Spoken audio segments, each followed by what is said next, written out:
اے اللہ میں ان دونوں سے محبت کرتا ہوں، تو بھی ان سے محبت فرما۔ اور حضور فرمانے لگے اے اللہ جو ان دونوں سے محبت کرے تو ان سے بھی محبت فرما، جو میرے حسنین سے پیار کرے، جو ان سے محبت کرے، جو ان کے بارے میں اپنے دل میں جذبات پیدا کرے۔ حضرت ابو ہریرہ فرمایا کرتے تھے کچھ نہ انسان ایسے ہوتے ہیں، کچھ لوگ ایسے ہوتے ہیں مثل تعویذ ہوتے ہیں، کچھ لوگ وہ جب بھی ملتے ہیں شفا ہوتی ہے، کچھ لوگ ایسے ہوتے ہیں کہ جن کے ذکر ہی بندے کے دل کو نرم کر جاتا ہے، جن کے میری والدہ کسی بزرگ کا محلے میں انتقال ہو گیا تو وہ چلی گئی وہاں، تو آئیں تو روئے جا رہی تھی، وہ بزرگ روتی جا رہی ہیں، روتی جا رہی ہیں، تو مجھے گھر میں سب کہنے لگے کہ اماں جی پھر بیمار ہو جائیں گی، اتنا رو رہی ہیں، ان کو سمجھائیں۔ تو میں نے نا اماں جی سے کہا، میں نے کہا اماں جی حد ہو گئی ہے، بزرگ آدمی تھے، 90 سال ان کی عمر تھی جن کا انتقال ہوا، ہم سب نے جانا ہے، تو بس ٹھیک ہے آپ ہو آئیں۔ تو ان کے والد صاحب چلے گئے جہاں آپ گئی تھی، تو آپ ہو آئیں، بس آپ اتنا زیادہ تو آپ بیمار ہو جائیں گی، پہلے آپ علیل ہے۔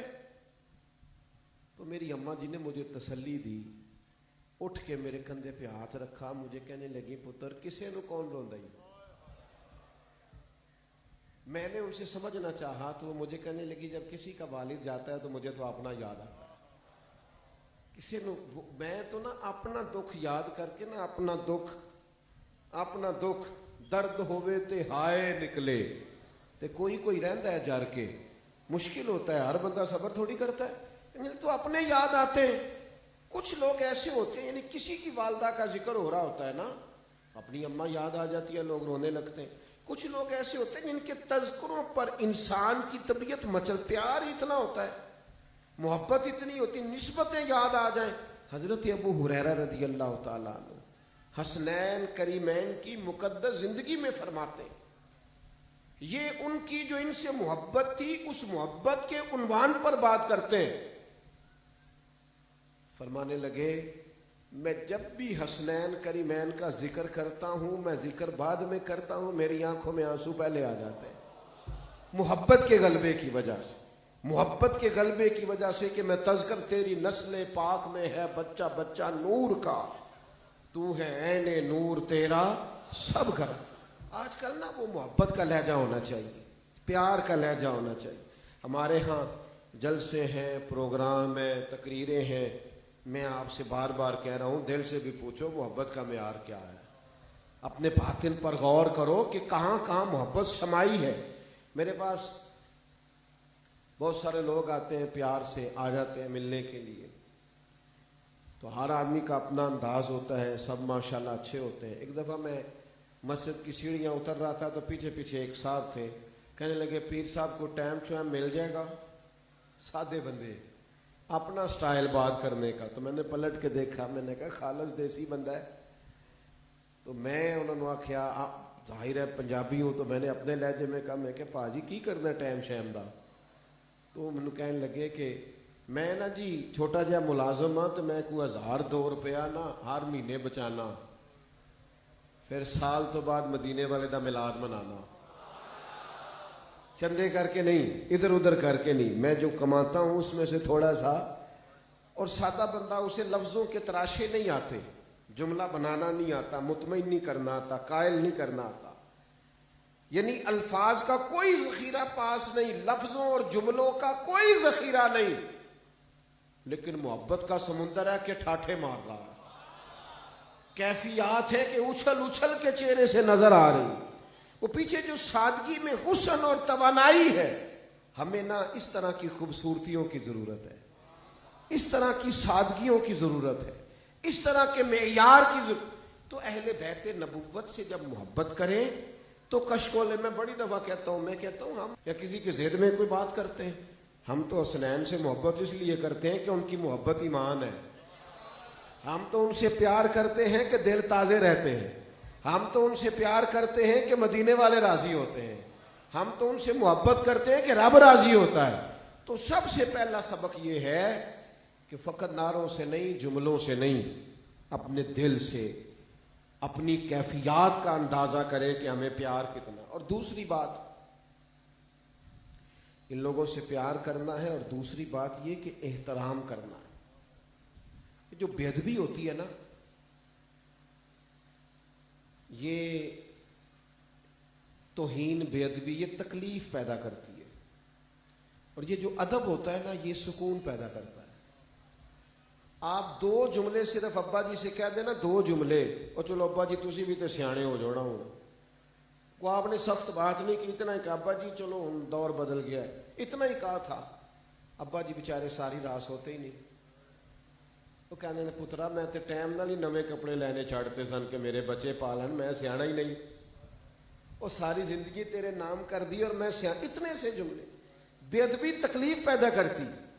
اور والد صاحب نے کہا کوئی کام بتانا تھا، ابا جی نے بچوں کو کوئی کام بتانا تھا، کوئی تو سارا دن منصوبہ بندی ہوتی رہی کہ یار بچے کی تنخواہ بھی تھوڑی ہے، اب فلانا خرچ، چلو سمجھ لیں بہن نے پیسے مانگ لیے 4 یا چھوٹے بھائی نے مانگ لیا، بڑے کو بتانا ہے. سارا دن ماں باپ منصوبہ بندی کرتے رہے، بیٹے کی تنخواہ بھی تھوڑی ہے، وسائل تھوڑے ہیں، مسائل زیادہ ہیں، کس طرح اسے کہیں گے.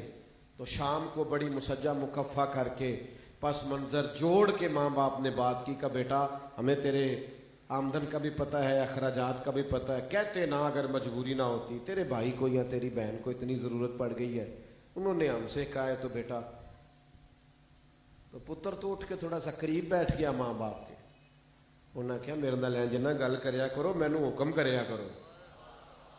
آپ نے یہ کیا مطلب اتنی، آپ حکم کریں، جان بھی حاضر ہے، کوئی عرض نہیں، میں تھوڑا ایڈوانس لے لیتا ہوں، میں کچھ دن اوور ٹائم لگا لوں گا، کوئی مسئلہ نہیں، میں کوئی پارٹ ٹائم جاب. آپ یقین کر کے جاننا تو سو جائے گا، اور تیرے ماں رو رو کے دعائیں مانگے گی یا اللہ اسے کوئی کمی نہ آئے. اللہ اس پر بے ادبی تکلیف پیدا کرتی ہے، ادب بولے ذرا خوبصورتی پیدا کرتا ہے. ادب کریں گے تو سکون آئے. آپ ٹیچر کے قریب سے نکل جائیں گاڑی پہ، ٹیچر کہے گا بڑا نالائق ہے یار، اور آپ ٹیچر کو دیکھ کے گاڑی سے اتر آئیں.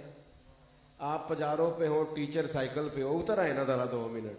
تو جب آپ اترتے ہیں تو ٹیچر کو محسوس ہوتا ہے میرا سائیکل تو پجاروں سے مہنگا ہے، پجاروں والا تو اتر کے سلوٹ کر رہا ہے. ادب حسن پیدا کرتا ہے، خوبصورتی. صحابہ اور اہل بیت کا ادب زندگی میں کبھی نہ چھوڑنا. خبردار شرارتیوں کی تقریریں نہ سننا، خبردار ایسے لوگوں کی بات نہ سننا جو تعفن پیدا کرتے، جن کی گفتگو بدبو پیدا کرتی ہے، ان کے قریب نہ جانا. یہ ساری نسبتیں مدینے والے محبوب کی ہیں. کبھی بھی کوئی ایسا کام نہ کرنا. ادب پہلا کرینہ ہے محبت کے کرینوں میں. خوب احترام. خوب حضرت ابوبکر صدیق رضی اللہ تعالیٰ عنہ مسجد نبوی شریف سے باہر نکلے تو امام حسن کھیل رہے تھے.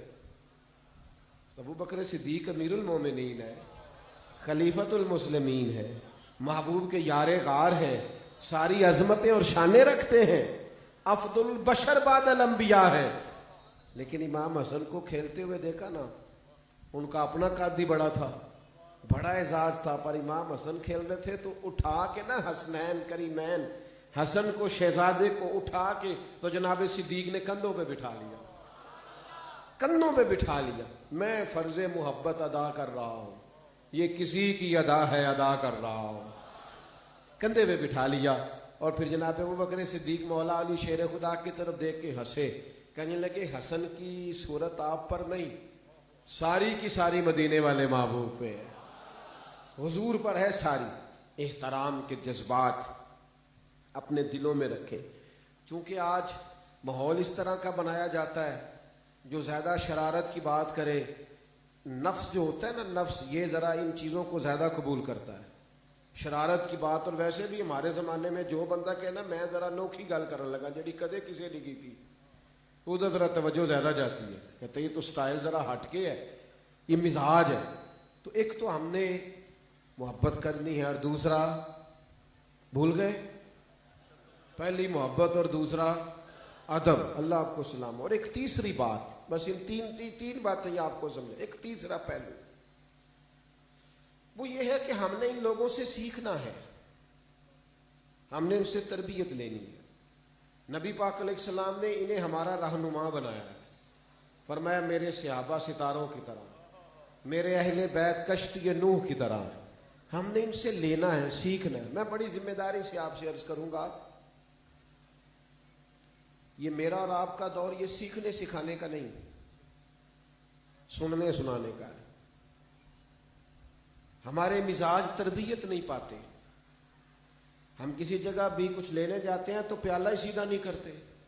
لہجوں کی تنقید اور مزاجوں کی گھٹن ہمیں تربیت نہیں لینے دیتی. حالانکہ ہمیں کہا گیا تھا کہ مومن کی گمشدہ میراث ہے حکمت، یہاں سے ملو لے لو. خیر کی بات اور سیکھنے کی بات جہاں سے ملے لینی چاہیے تھی، لیکن ہم اپنی طبیعتوں میں وہ چیزیں پیدا نہیں کرتے جس سے ہماری تربیت ہو سکے. ہم کچھ ہوائی زندگی گزارتے ہیں اور دیکھتے ہیں کانوں کا ذائقہ کہاں سے زیادہ مل رہا ہے، انوکھی بات کون کر رہا. ہم نے صحابہ اور اہل بیت سے سیکھنا ہے. آپ ان کی زندگیوں کو، میں ذمہ داری سے عرض کر رہا ہوں، ذمہ داری سے آپ ان کی زندگیوں کو غور سے پڑھیں. کسی ایک کے بھی پڑھتے جائیں گے تو آپ کی روح کو معراج ہوتی جائے گی. آپ محسوس کریں گے کہ خود بخود اندر انقلاب آ رہا.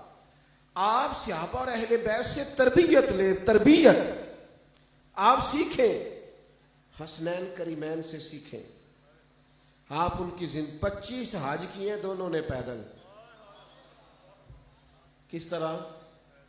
بولیے گا، میری طرف دیکھو. کتنے؟ مدینہ سے مکہ مکرمہ پیدل. اب تو آسانی ہو گئی ہے، بڑے لوگ ماشاءاللہ عمرہ شریف کی حاضری کے لیے جاتے ہیں، حج کے لیے جاتے ہیں نا ایک بڑی تعداد. چھوٹا سا شکوہ کرنے لگا ہوں، ناراض نہ ہونا. میں نے وہاں جا کے لوگوں کو خوش نہیں دیکھا. ایجنٹ سے تو بالکل ہی خوش نہیں ہوتے. وہ تیرا کمرہ کھینچ رہا ہے، ٹائم بڑا لگ گیا ہے، یہ جناب بولڈنگ والے نے دیر کر دی، امیگریشن والا اٹھ کے چلا گیا. میں بڑا پریشان ہوتا ہوں کہ یار تو غیر مطمئن آخر کیوں ہے؟ کوئی وجہ ہے. حاجی صاحب کے کپڑوں کی استری نہیں خراب ہوتی، جدہ آ جاتا ہے. نہیں، غریب آدمی بھی یہاں سے جب ایئرپورٹ جاتا ہے تو گاڑی میں جاتا ہے، اور وہاں سے جہاز میں، اور وہاں سے نکلیں جب جدہ ایئرپورٹ سے تو گاڑی پھر کھڑی ہوتی ہے، اور جاتے ہی ہوٹل کی بکنگ پہلے سے تیار ہوتی ہے. ہر شے موجود ہے. پریشانی کس بات کی ہے؟ کیا مطلب؟ آپ نے خوش اپنے آپ کو خود رکھنا ہے. اچھی چیزوں پر غور کریں. اچھی چیزوں کو کرتے ہیں لوگ زیادتیاں، میں انکار نہیں کرتا. میں ایک دفعہ حرم شریف میں بیٹھا تھا تو ایک صاحب شکوہ کر رہے تھے، اور شکوہ بھی کچھ سخت لفظوں میں کر رہے تھے، اور غیبت تو ہر جگہ ہی ٹھیک نہیں، اور کعبے کے سامنے بیٹھ کے اللہ معاف کرے. تو میں نے ذرا مداخلت کی. میں نے کہا جی اتنے اللہ اللہ کریے تو ٹھیک ہے. کہنے نے جی انہیں پیسے زیادہ لے نہیں. میں کہا جی جنہیں مکے مدینے لین دینا لوٹ بھی لینا تو چنگا سی. دیکھو نا لے کہاں آیا ہے، جگہ دیکھو نا پہنچا کہاں دیا ہے اس نے. جنوں ویک کے ٹھردیاں اکھیاں نے، جنوں ویک کے ٹھردا سینہ ہے. ربا تیری ساری خدائی چیک کی تے شہر مدینہ ہے. یہاں تک لے آیا ہے تو باقی بس کر دینی چاہیے.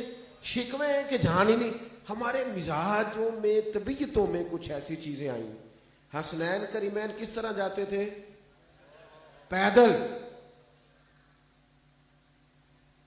تو جب امام حسن سے لوگوں نے کہا سواریاں ساتھ ہیں تو بیٹھ جائیں، فرمانے لگے میں اپنے رب کی بارگاہ میں حاضری دینے جا رہا ہوں، سوار ہو کے جاؤں.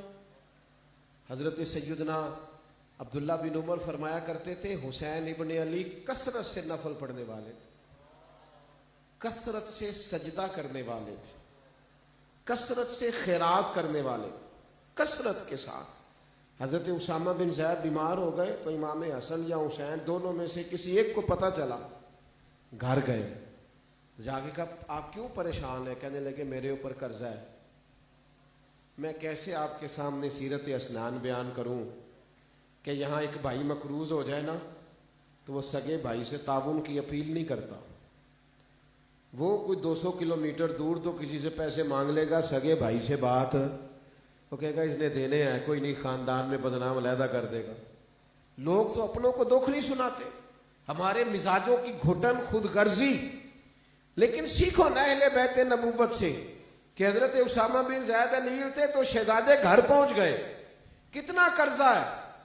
انہوں نے کہا جی اتنا ہے، فوراً گھر گئے اور وہ خادم کے ہاتھ نہیں بھیجا کہیں پتہ نہ چل جائے اس کو، خود لے کے آئے اور لا کے کہنے لگے کل ہی میرے پاس پیسے آئے تھے، میں سوچ رہا تھا پتہ نہیں مالک نے کس کا نصیب بھیجا ہے، تو آج سمجھ آئیے آپ کے لیے آئے تھے۔ ان سے سخاوت سیکھو، ان سے عبادت سیکھو۔ 9-10 محرم کی درمیانی رات تھی، بس بات سمیٹنے لگا ہوں، غور کرنا۔ 9-10 محرم کی درمیانی رات تھی تو ابن سعد آیا، اس نے آ کے حضرت امام علی مقام سے کہا 2 ہی باتیں، یا آپ کو یزید کی بیعت کرنی ہے یا آپ کو جنگ کرنی، بس اسی پہ ختم ہے بات۔ تو امام علی مقام فرمانے لگے ٹھیک ہو گیا، تم سمجھتے ہو کہ اسی 2 باتوں پر بات ختم ہے تو تم جاؤ، 1 رات کی مہلت دو، سویرے بات کریں گے۔ حضرت عباس رضی اللہ تعالیٰ عنہ حاضر بارگاہ ہوئے، امام حسین سے عرض کرنے لگے بھائی جان آپ کے فیصلے کا مجھے پتہ ہے، آپ نے تو کہا ہے نا سویرے بتاؤں گا، تو مجھے آپ کے فیصلے کا پتہ ہے، صبح آپ نے کیا بتانا ہے، تو رات کی مہلت مانگی ہے، یہ بڑے عجیب لوگ ہیں، سوچیں گے پتہ نہیں حسین کوئی ڈھلنے لگے، کوئی ارادہ بدل رہا ہے، تو آپ ابھی بتا دیتے۔